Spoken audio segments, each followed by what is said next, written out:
klaidžiai šitas po miškus visoks random veitas, niek neįsivaizduoju, radau spotą šitą susikurt, laužau.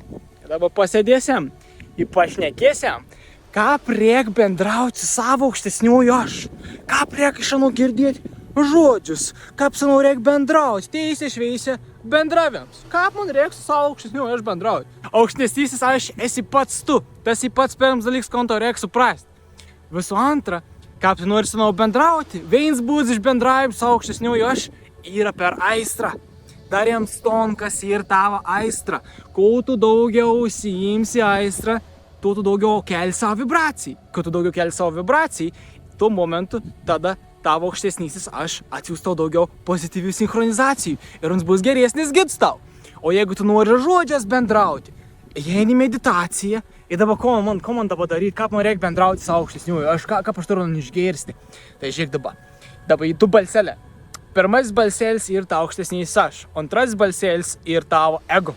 Tavo ego mėgst vis šnekėti, mėgst apsimetinėti tavo aukštesniojo aš irgi. Tai laba, reik aiškiai tylę klausytis. Ego klikaun, bet tavo aukštesnys aš on stylę šnek.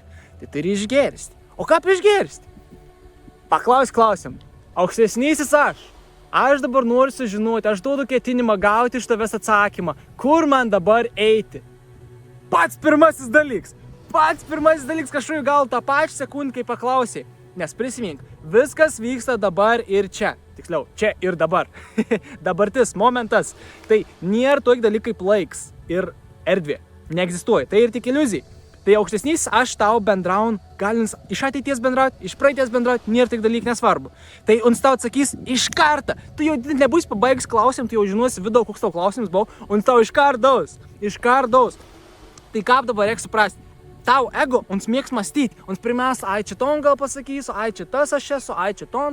Ir tu žinai, mąsta. Pats pirmas dalyks, pagava ton, mąstau, čia jau ne mano aukštesnys aš. O tau aukštesnys aš, kaip ant šnek, uns pasak teisę, iš karto, pats pirmas dalyks. Bet tu turi būti brutalė sąžiningas su savim, nes mes mėgstam apgauti. Ir tas, kad aš kreipiuosi į mūsų ego, nes mūsų ego pradės, oi čia savo, gausi atsakymą iš savo aukštesnių aš. Ir tada ego tūkš, plytas pradės mėtyti. Ir tu net nebematys, ko jis pasakė, nebeatsimins, net negirdės niek. Tu turi pastebėti ir atskirti ant du. Nes tau aukštesnys aš, iš karto tau duodu informaciją, Tai atskirk. Tau aukštesnys aš ir tau ego, ir tad geriau girdės senom.